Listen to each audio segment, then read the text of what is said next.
Boy,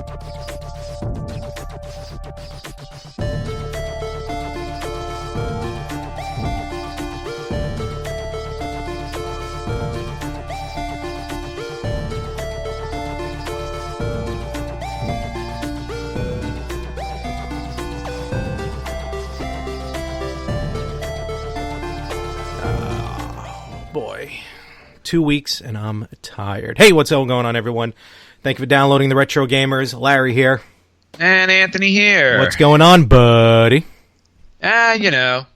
Nothing. Same stuff, new day. No news is good news. Oh, yes. I love the no news days. Unfortunately, they're few and far between. Good. That means you're doing stuff. Yeah, unfortunately, that is true.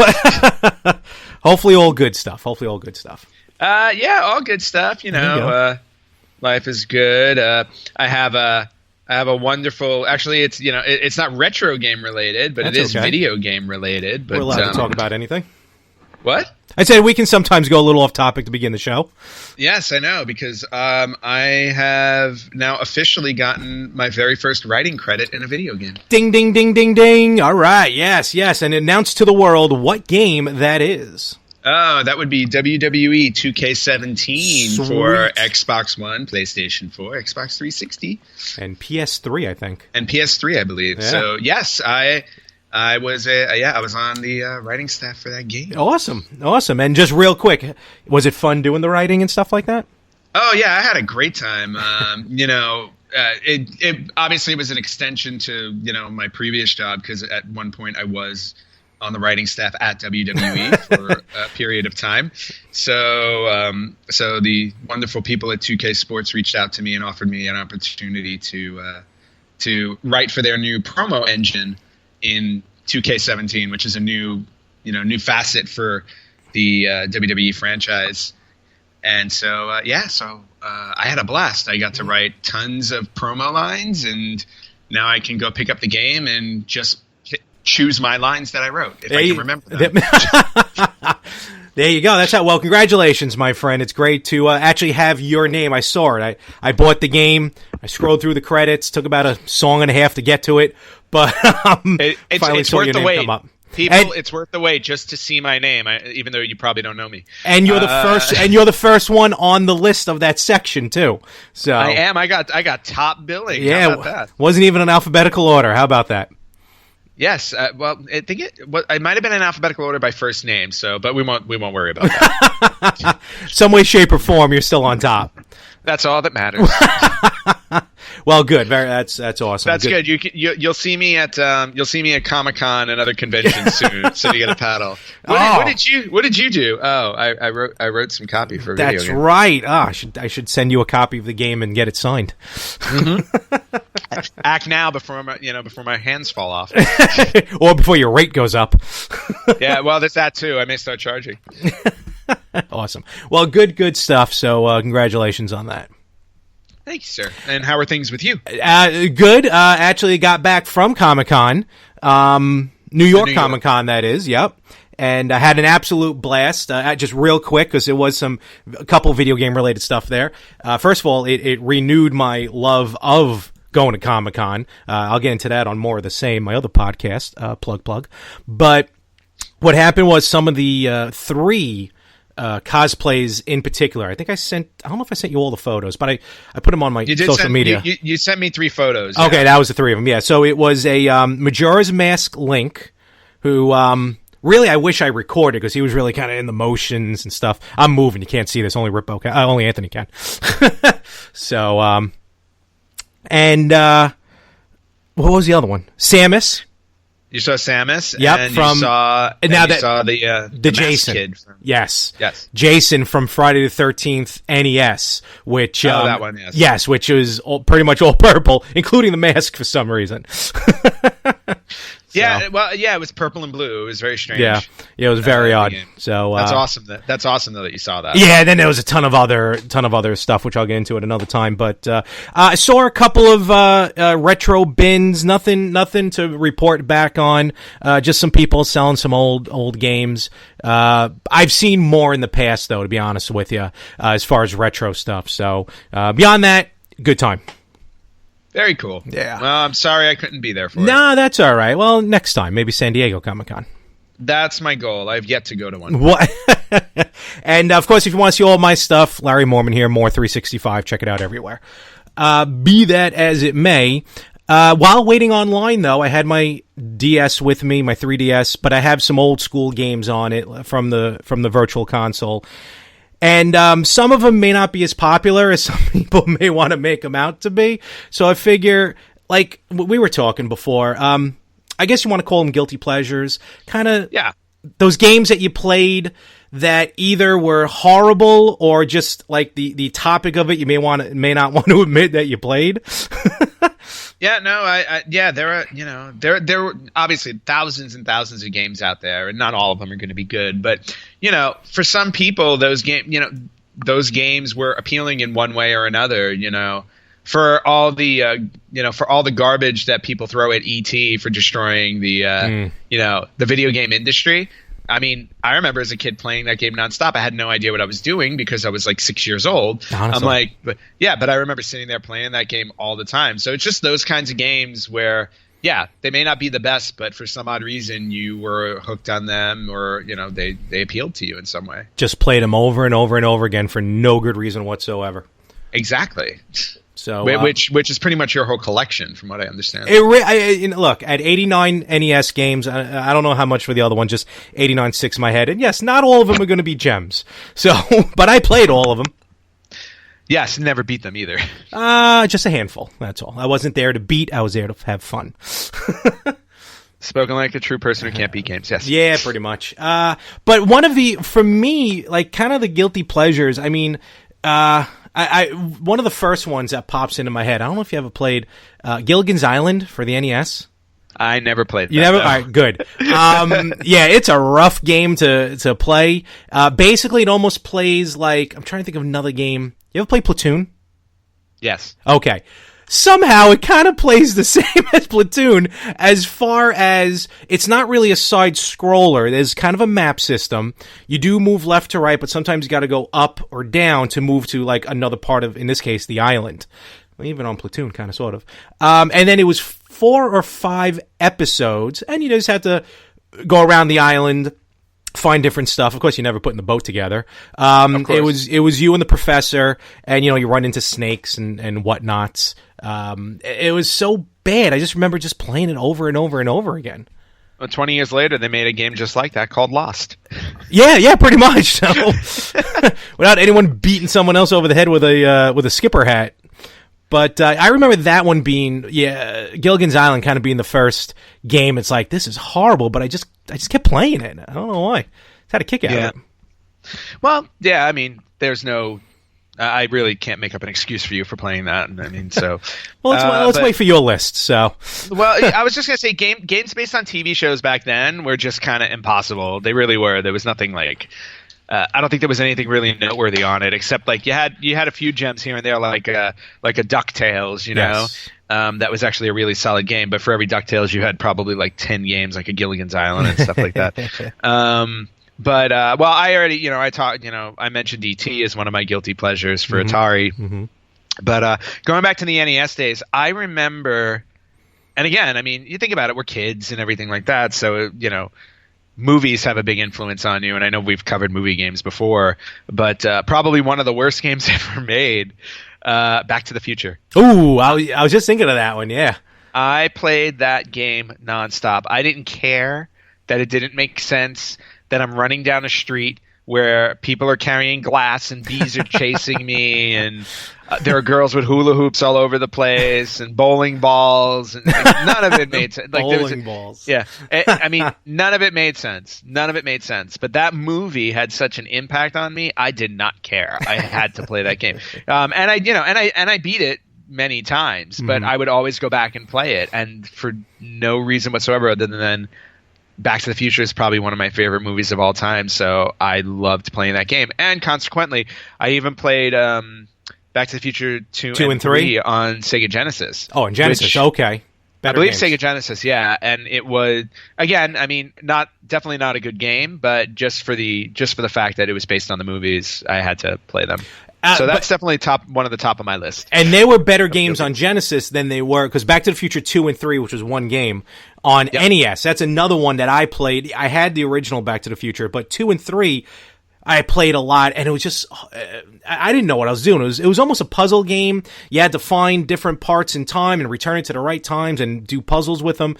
I never got past part 2. I never played Back to the Future part 3. Wow. But I didn't even know they made that game. They did. It was one cartridge, 2 and 3. But you had to play through 2 to get to 3. A horrible game, but again, just played over and over and over again. Yeah. Well, and on the subject of traveling through time, I'll throw in another guilty pleasure, also movie related. Bill and Ted's Excellent Adventure. I played that game nonstop for no reason whatsoever, because that game sucked. Even when I played it, it sucked, and I just couldn't stop going back to it because I just enjoyed that movie as a kid. Yeah, I think I may have played it once. I think I rented it once. It's awful. It's I do awful. remember. It's a rough one. Yeah. Some other I guess this is going to be, some people are going to like this game, some people aren't. I really didn't consider this a good game. Godzilla, the first one. Too. And I have that on my list. Yes. Again, it depends on who you talk to, but I didn't think it was such a good game because the levels constantly repeated. Fighting the level boss, well, just the monsters, not even a level boss. Fighting the monsters, it was pure button mashing. It was timed without a timer, and the boss fight could end at any moment, even before you're done defeating the monster, and then you have to fight them all over again. Yeah, I don't know what happened with that game. I don't know if they didn't finish pieces of it, or if they just were like, oh, it's good enough because Godzilla's in it, we'll sell. But what I used to remember is, like, you could walk through a board even if you weren't punching or kicking, and he would automatically, like, eventually bowl over things as you were walking through the board. So it was just basically like, okay, so why? What's the point of this? I don't get it. But again, it's like you played it all the time. And not only that, if you were Mothra, you just fly through the board pretty much. Yeah, it was super easy. Yeah, that was about it. Fine, nothing's bothering me. All right, cool. I think the only monster that was the easiest to beat may have been the Smog monster, because as soon as you trap him in the corner, you just keep hitting him with the fire breath. He was the easiest one. Ghidorah was horrible, and so was Gigan, but that's another story for another time. Yeah, the foreign words I don't understand. Yeah, but I know some people are going to think that game was good, so I think it's safe to chalk it up, though, to a guilty pleasure. Oh, totally. There's no question about that. And also, did you ever play Mickey Mousecapade? Yes. Another. They remade that, though. They remade that on did they? Virtual on 360. I know they did Castle of Illusion. Oh, maybe that's one. I think you're thinking of Castle of Illusion. Okay, no, never mind. All right, so yes, Mickey Mousecapade is definitely on the list of guilty pleasures. I think I still own it. Every once in a while, cartridge somewhere. When I go to a flea market, that's still a popular game being sold. I should, next time I see it, I should go pick it up.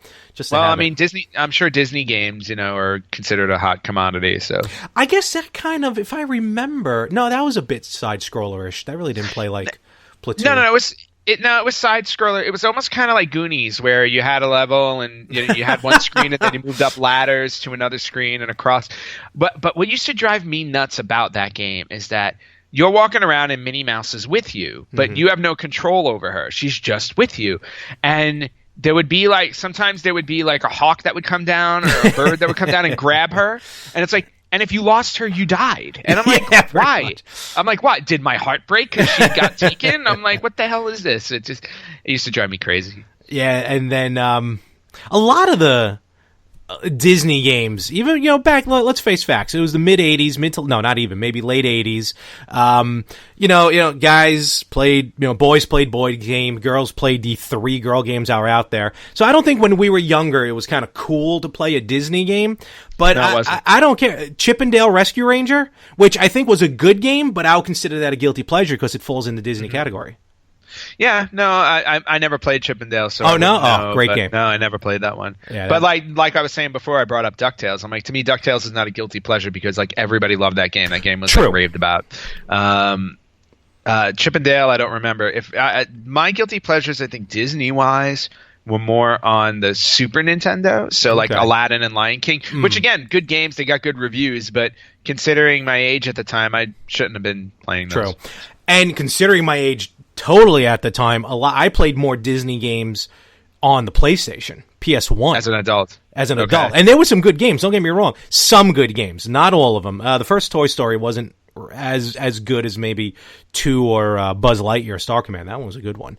Mm-hmm. But I think it's kind of, I'm going to say Disney kind of all together when we were younger. Nintendo, Super Nintendo. Even PC.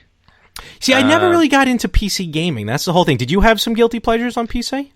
PC-wise, yeah, like, because PC and Disney, it's an interesting combo, because I remember getting my younger sister, and this was like mid-90s. We're talking, I think, like, 94, 95 when I got my first PC. Mm-hmm.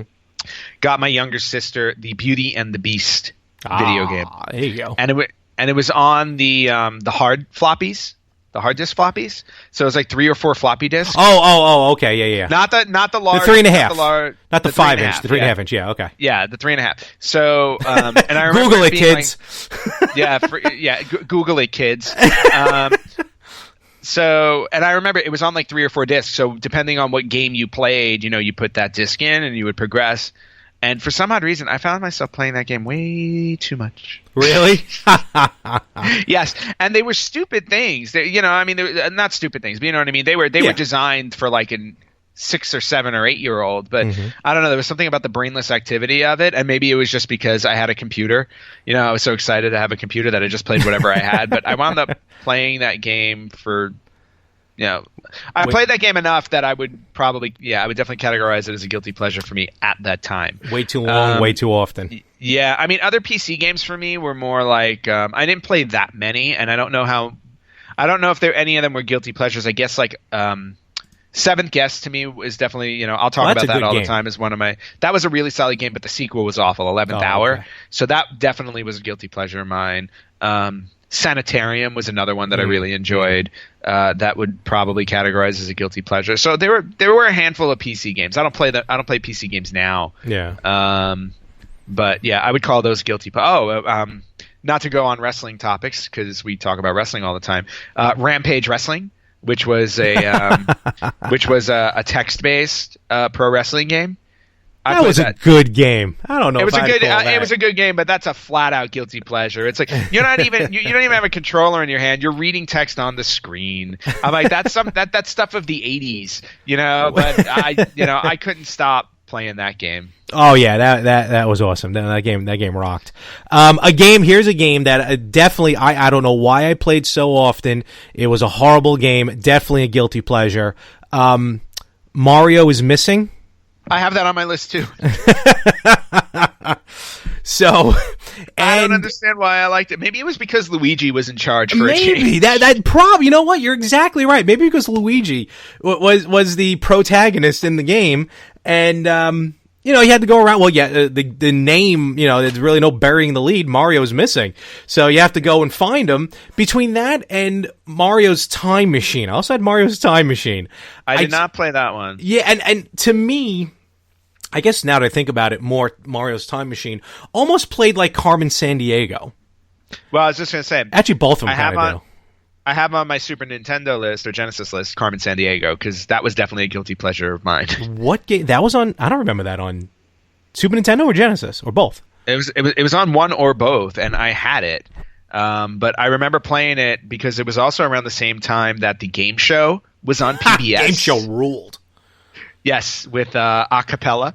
Yep, rockapella. That was it, rockapella. But I remember watching that game show, being like, "Oh, I can rock that game show." And then the game. I remember the video game coming out because the box that it came in was really thick. Because I think it had like a big booklet in there to describe like all of the characters that you would find traveling around the world while you're trying to find Carmen Sandiego. Maybe I do remember that. Yeah, so I remember playing that game a lot because I was like, all right, I got to catch this girl. I got to catch her. I don't care. I was about to use the B word, but that would be mean. What? Oh, man. But, yeah, no, total guilty pleasure. Now that I think about it, I think I do remember, like, a game being packed with a booklet.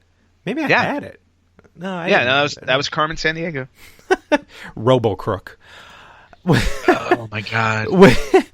And then, you know, on Super Nintendo, you know, now that you mentioned like kind of Super Nintendo and Genesis, I'm going to admit mine may jump to PlayStation because I don't think I had two. Nope. I had Guilty. Nope. Now that I remember, yes, there was a game. Oh, God help me! I got to remember. You go on to your next because I got to find the name of this one game. I'm gonna bounce back and forth a little bit. Yeah, because there were definitely a lot of like guilty play. Again, we talked a little bit about movie stuff. So Jaws for NES. Yes. I played that incessantly. Oh, I don't know why. That movie was deplorable. The movie or the game? No, the movie was awful. Yeah. The game was awful, and I could not stop playing that game. You didn't like the movie? Jaws 4? Oh, I know. I'm sorry. Jaws the NES game was directly based off of Jaws 4: The Revenge. Oh, wait a minute. Hold on. Wait, I'm learning something new. That game was based on Jaws 4? I just know that? No, I just thought it was just based on Jaws, but horribly done. No, the whole game was like... I never saw Jaws 4. You never saw Jaws 4 with Michael Caine? Oh, after getting through 3 with the sideways swimming shark, I was pretty much done. I saw Jaws 4 in the theater. And then I bought the game, and I couldn't stop playing it. The game ends with you stabbing Jaws with the boat. Yes, and then you fly off in whatever right. his a Hoagie's plane, because Michael Caine's name in the movie was Hoagie. that should tell you enough. But yeah, no, the whole end sequence, like the whole point of that game, is directly taken off Jaws 4. Wow. And I played that game nonstop, regardless of the fact that the movie was awful, regardless of the fact that that's probably one of the worst games ever made. Oh, man. Wow, that blew my mind. All right, cool. But no, you're right. That was a rough game that just played over and over. Especially because when you first play Jaws, like in the first 2 minutes, you can be fighting Jaws. It's like game's almost over already. And you have no power, and you can't. But there are so many like little cheats to that game, so you can get through it. But then like you drive around on your boat and randomly you've hit something, and then you go underwater, and what are you fighting? You're fighting friggin' jellyfish. You're fighting jellyfish and stingrays. It was just I don't know what they were thinking. Oh yeah, no, those were rough ones. On Genesis, I mentioned it once before. Definitely guilty pleasure. There was from the. This is a good game, Earthworm Jim. That's not the game I'm going to mention. No, that's a good game. From Earthworm Jim, kind of led to this game called Booger Man, which I've mentioned before. It was on Super Nintendo. It was on Genesis. I played it on Genesis. Mm-hmm. That game I played over and over again, and the game plays like the title. He's a superhero. He flicks boogers. He's farting. Oh, it was horrible, but so fun. Oh God, yeah, you would like a game like that. What? Well, it was early '90s. It's kind of like Beavis and Butthead. And that's another one, Beavis and Butthead. I was just going to say, talk about a guilty pleasure. There you go, Beavis and Butthead. That was a PC game. There was a Beavis and Butthead PC game that I actually played all the way through. That was definitely a guilty pleasure. I think I remember seeing you I think you've owned it, and I did. So, yeah. I think I've seen that once before. Because I remember there were certain points in the game where you would actually take a break from music videos, and I'm like, I was like, I don't want to watch a music video. I want to play the game. Do you remember a game called Faceball 2000? Face. It was. Is that the one with the? Wait, is smiley that one of face? Is that one of those lame Virtual Boy games? Like of the 3 that ever came out? No, of the 19. No, it wasn't on Virtual Boy. It was on Genesis, but it was also on Super Nintendo. It was like a first person, but it was all like smiley face balls. Okay, and you just go around just firing on each other, almost like Doom, just all smiley faces. Oh, yeah, no. Yeah, kind of a stupid idea with all the faces, but it was catchy. All right. Well, I'll leave that to you then. Okay, so Genesis. What? Yeah, go ahead. No, go ahead. I was gonna jump over to another one on Genesis, which I loved playing, and it was a short game. It was called The Haunting. Do you remember The Haunting? No, but it sounds familiar. Starring Poltergeist. Yeah, okay, yes. The Haunting was okay. That's what it was. The Haunting starring Poltergeist, and what it was is about this ghost in this house who had been wrongfully murdered or something like that. So he decides that he's going to scare the residents of the house out. Mm-hmm. And what he does is he jumps into objects in the rooms to set up scary traps, like poltergeist things, so that when the family comes into the room, so like there were 4 family members, father, mother, daughter, son, they would come into the room and they would activate all these traps he set up, and the object was to scare them until they ran out of the house. And once you scared all 4 of them out of the house, you would go to this other level where you'd fight some weird thing which made no sense whatsoever. But then the object was to scare, I think there were like only 4 or 5 levels, but once you scared them out of the house the last time, like you fought one final boss and then you beat the game. So again, nothing fancy, it was weird, but like I just loved all the innovative little scares that you were able to come up with in that game, like the things you would activate. So I loved playing that one. So I found the game that I was trying to think of. So this was on Super Nintendo. It was I remember renting it. I didn't own it, but I kept renting it, and I didn't realize the concept of the game until years later. It was a game called Captain Novolin. I don't know if you ever heard of this. No. So just to really do it justice, let me just read here from Wikipedia. So throughout the game uses 2D side-scrolling gameplay. Captain Novolin is the only one who can stop such evil aliens as Blubberman and rescue the diabetic mayor of Pineville, who was kidnapped by the evil aliens.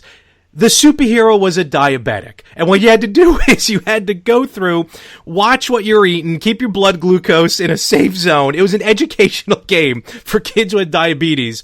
I just kept renting it thinking it was a fun superhero game, not putting really 2 and 2 together. Horrible game, but very fun for some reason. Wow. Captain Novolin? Captain Novolin. Yes, there was bonus points correctly answering questions related to diabetes, but again, when I was playing it, I just figured, all right, just answering questions. So like in this game were there like temptations like cupcakes and things, so if you ate them you would die? Yeah. Captain Novolin needs to avoid the alien invaders who have appearance of junk food items, such as bouncing cookies and donuts while eating healthy meals to keep his blood glucose within a safe zone. So one company's desperate attempt to try and teach kids to eat healthy. Sculptured Software. Thank you very much, people. Thank you, Sculptured. That game goes down in history as probably one of the strangest. And there was another one which I did own, which was another one of these like goofy educational games, but it was about dentistry. And it was about your teeth. And I remember it was a 3D game. You can actually play it in 3D. God help me if I can remember the name, but that was another one. I knew that one was about dentistry, but were you like wait, but were you like putting fillings in people's mouths? No, it's just it's kind of along the same. Just be careful what you eat, what you drink. There was a couple of like villains that were kind of like let's toss those into the category of like Bible themed games. God, there's just nothing. Never had any of those. None of those make sense to me whatsoever. Now to get back to a series that we're aware of, Krusty's Funhouse and Krusty's Super Funhouse. Do you remember these games? Yes, I remember playing one of them. Yeah. Wasn't one of them like Lemmings? I was going to say they were both. They're both like Lemmings. Yeah, it played just like Lemmings. Nowadays, Mario versus Donkey Kong. And I played more. I think I had the Super Nintendo version. Both games were the same thing.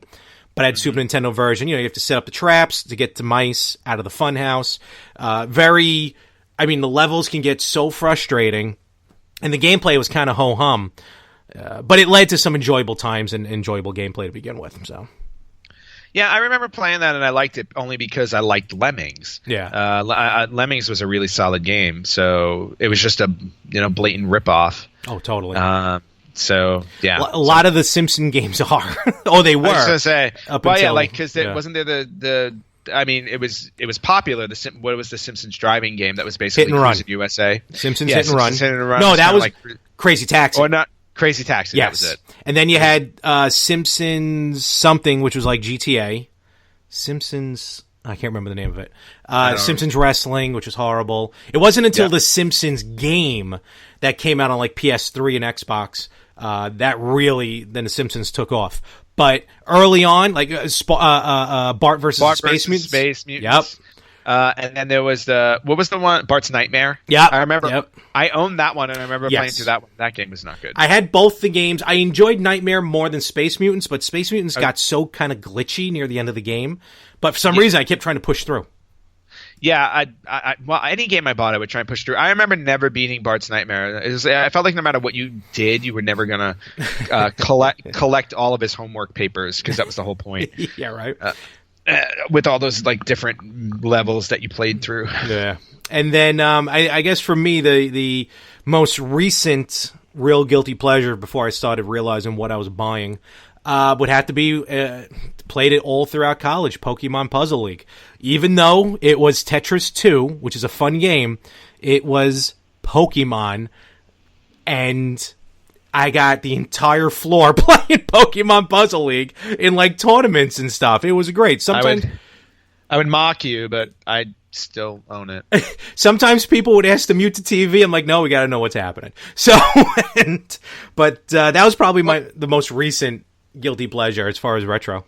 Oh, retro-wise, yeah. Pokemon Puzzle League, I also have Pokemon Stadium and Stadium 2. Ooh. So, like, the Pokemon... Oh, and Pokemon Snap. So, like, my N64 collection is full of Pokemon for some ungodly reason. But, yeah, I mean, there was always something appealing about those games where it just, like, they just worked. I remember Pokemon Snap being, like, one of those games where it's like, what am I supposed to do? People are buying a game where you're taking pictures? Who the hell wants to play that? Hello, Pokemon Go. The brainchild so early. I haven't. What? I was going to say, on PlayStation, I know you had, which is a good game, Pa Rappa the Rapper. Did you have the sequel? I never bought the second one. I remember being bitter about Pa Rappa the Rapper because, really? Well, a little bitter because you basically beat the game in less than half an hour, and then the game was over. So I categorized it into the Mighty Morphin Power Rangers category because I did the same thing on that Super Nintendo game where it's like 30 minutes later, my $50 was gone, and I'm like, what am I supposed to do with it? There was no replay value on games like that. None. You would just, I mean, at least Pa Rappa the Rapper, you had some music involved, but still, how many times am I going to want to play a level where you really have to go to the bathroom and sing your way to it? Just like in real life.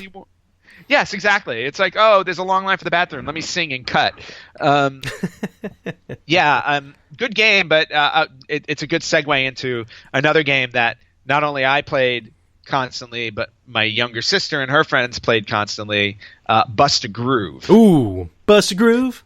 Yep. Yes, that one. So we used to love taking turns playing that game and then battling each other because it was a battle mode where you would play each other. Mm-hmm. The music was catchy. The dance moves were fun to watch, and then of course you were allowed to attack your opponent, which was really cool too. So like my younger sister and I, we played that nonstop. And then there was a Bust a Groove 2, but you couldn't find it anywhere in the US. It was like they made it, but they made it in a very small quantity. Mm-hmm. I ordered the Japanese version of that of Bust a Groove 2 and played that on my PlayStation, and I still have both of those games. I never got the American version of Bust a Groove 2, and it's a rarity and it's expensive to purchase now.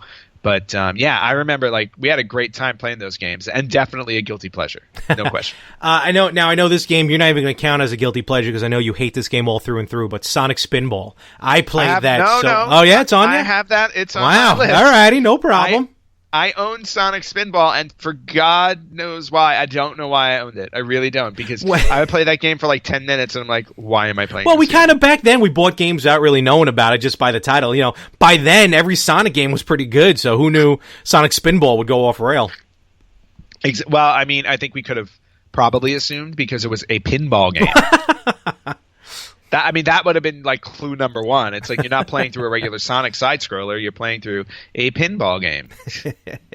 So, yeah, there was nothing saving that guy. No, not really. Man. Yeah, and beyond that, it's really pretty much with the guilty pleasures that I had. I mean, those are pretty much it, because everything else, we're pretty. You got some more? What do you got? I got a nice long list. Oh boy, what do you got? I'll just bounce around a little bit with game. There was the Robin Hood RPG game on NES based on the Kevin Costner movie. Oh, I think I remember that. Yeah. Yep.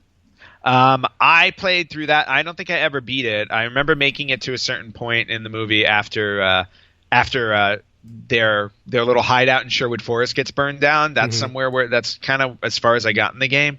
But definitely not a good game. Not a good game, but for some odd reason, I think it's just because I like the movie, and I'm probably the only person in the world who liked that movie.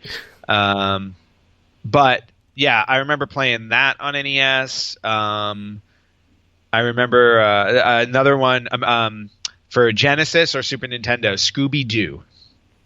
There was a Scooby-Doo game, and I believe I owned it for Super Nintendo, but they had it on Genesis too. But the reason why I wanted to buy this game was because it played out like 5 episodes of Scooby-Doo. Okay. So each level was you went to like a creepy amusement park, you went to a creepy house, whatever it was, and then you were part of the Scooby-Doo team, and you would explore the house to try and find clues to figure out who the ghost was. And then the ghost would show up and scare you at points, but it would run just like an episode, so they would split you up. So, of course, Shaggy and Scooby would always go off on their own, sometimes with Velma, and then, Fred and Daphne would go off on their own and do their thing.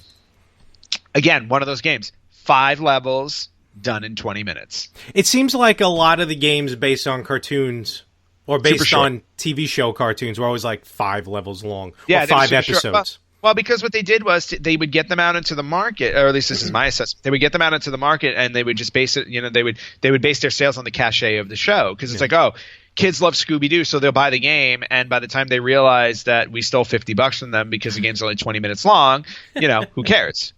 Because there were so many games that were made at the time where there weren't a lot of levels, but it was so difficult to get through the levels that it would take hours to beat, because you would have to learn how to beat each level. Yeah. These games not only were, they were not difficult, the levels were short, so they would end so quickly.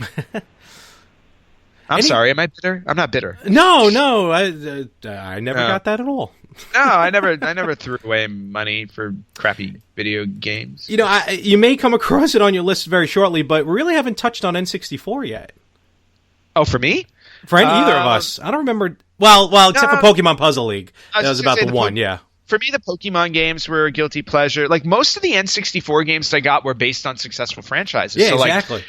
I bought Mario, I bought Zelda, I bought Mortal Kombat Trilogy. Oh yeah. Maybe a guilty pleasure on N64 for me was Pilot Wings, because Pilot Wings to me was never really a great game, but because it came out the same day. Yeah. I bought that. Blast Corps, I remember being. Oh God, yes, I had Blast Corps. That game sucked. Oh, but I played it often. Yes. Wow, I forgot about that. Yeah, because you got to blow stuff up. You sure did. Castlevania 64 was a guilty pleasure for me for a little while. I remember buying that, and I'm like, they didn't finish this game, did they? Because it was so clunky to play. But then they came out, like, less than a year later, they came out with, like, kind of the pseudo-sequel to Castlevania 64, which is kind of like the completed version of Castlevania 64. Yeah, basically they took the same game and they, like, fixed it, so to speak. And it still wasn't that good. So Legacy of Darkness, that's what that was called. Yes. Yeah. So I think by the time like N64, Dreamcast, like when those systems came out, I got a little more choosy with what I bought. Like I went with reliable games that already were pre-established, like the Marios and the Zeldas and things like that. Yeah. Less risk, more reward. So I was actually trying to think of a Dreamcast game that I had was a guilty pleasure, and the only one I could think of was, again, and you'll find this as an ongoing theme in my games, which were music games, Space Channel 5. Oh, yes. Which was, again, similar. It was like Bust a Groove, but with levels you would go through, and you would basically sing and dance fight the aliens, as you do in real life. Right, you would dance fight the aliens, and if you won the dance fight, they would actually get turned back into humans and then join you, and then they would be your backup dancers. So you would be building a posse of backup dancers as you're going through the levels. And it was just weird and different and innovative, and it was fun. And in fact, at one point in one of the levels of the first Space Channel 5, you recruit Michael Jackson. Did you really? I don't remember that. That's probably why I didn't play it. Michael Jackson was in the game, and I believe he voiced his own character. I mean, I don't think he had that many lines. I think he had like 1 or 2 lines, to my understanding. And maybe it wasn't him. I don't know. But yeah, he was in the game. They got the likeness to use him in the game because it made sense. It was a dancing game, so it was just weird and fun. In fact, I still own it. He wasn't getting enough royalties off of Moonwalker. Well, for Genesis? you know. Yeah, no, I guess not. You know, I think at that point that game turned a little sour. You know, with him saving children. Yeah. But Legal Space Channel troubles. 5, there was Space Channel 5, and then they had a sequel to Space Channel 5, which I never played. Did they really? Yeah, it was a Space Channel 5 2. Oh wow. Yeah. Alrighty. I think that works like that. In any event. All right. Yeah, I'm sure there's a lot more games that you have any others real quick? Any good ones on your list there that you haven't mentioned yet, or? No, I got like weird random ones like Clue Land for NES, Clue Land, which was an interesting little puzzle game. Yep. That popped up on the NES remix for Wii U. Clue Land's. Oh yeah. That's right. I forgot about. I haven't played that in a while. My older sister and I used to play. Like we would rent that from the video store all the time and just play that together. Mm-hmm. Casino Kid, which was a blackjack and poker game. Yep. That's what got me into that. There was a weird game called Karnoff that I used to play. It was like the protagonist was like a fat Russian guy. Oh yeah, I used to play that. All right, hold on. Now this is going to get a little local, folks. So forgive me. Rainbow Lanes. Yeah. Used to have the arcade Karnov there. All right, so Rainbow Lanes was a bowling alley Yes. that was in our neighborhood we used to grow up in. You got to explain this to people. Yeah, So, Gil Hodges Rainbow Lanes, to be more specific. The only bowling alley I ever remember that was 2 floors. Rainbow Lanes, yeah. Yeah, because it was full. I haven't seen a 2-floor unless they're out there in L.A. No, I mean there are like maybe 2 or 3 that I've ever come across, and they're all 1 floor. But yeah, Rainbow Lanes was a 2-floor bowling alley. I remember when I was in grammar school. That's where our bowling league was. Yeah, mine too. Yep, and Karnov, that was one of the that and Arkanoid actually was the other. I remember the other one. I loved Arkanoid. I remember playing Arkanoid there all the time. And the best thing about Karnov, not the best thing, but the funniest thing I remember about Karnov is I was playing the game. I was on a league. I was 7 or 8. No, maybe a little older, 9 or 10. I had a bowling glove, as you do, and I remember for some reason. I don't know how the world worked, but I had my glove on the arcade machine, the cabinet. The stick, whatever you want to call the platform, where the buttons and the sticks are, was loose. I pulled up on it, and my glove fell into the machine.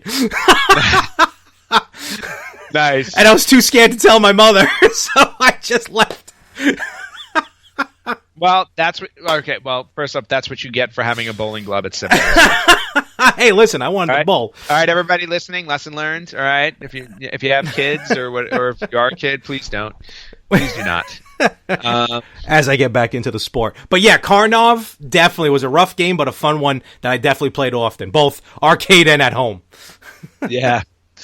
And then just really quickly, other ones that I had on my list were like Marble Madness, which I played like crazy. That was a good one, yeah. Yeah, which was a silly game. What else did I put down here? American Gladiators for Super Nintendo or Genesis. Rough one, but a good one. Yeah, not a good game, but I used to love the game. I used to love the game shows so much. That's what I meant when I say good one. Meant like good on the list. And then, of course, the one I talk about all the time on PlayStation, Tecmo's Deception, which is definitely a guilty pleasure. And you asked me to look for this when I went to the retro video game. Who's the Watsy?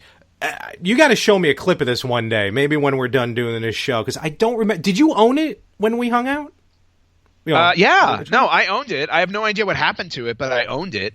And it was just, I don't know. There was something about, I mean, granted, I know why it was appealing to me, because you were basically a minion of Satan trying to kill other people inside this mansion. As you do. So, yeah, exactly. It's just I don't know why it called to my teenage, well, can't imagine why. But but yeah, I mean that game I just absolutely loved. All right, cool. Yeah, just definitely one on my list. All right, sweet. Well, that's it. Again, if you have your guilty pleasures, drop us a line on the Facebook page or at our Twitter accounts or anywhere. Let us know what your guilty pleasure was as we get ready to call it here another week for another show. Yes. And I know we were supposed to this past weekend, do the live Shining Force 2 ending, but life's getting in the way. It's okay. Happens to the best of us. We'll figure something out. My apologies to that. So I will post an update on our Facebook page. So if you're following us on our Facebook page, I'll let you know when that's been rescheduled. Yep, and it may happen out of nowhere. Life and work is just getting a little bit too busy at the moment. All righty, and with that, thank you for joining us this week. Larry saying, see you later. Goodbye.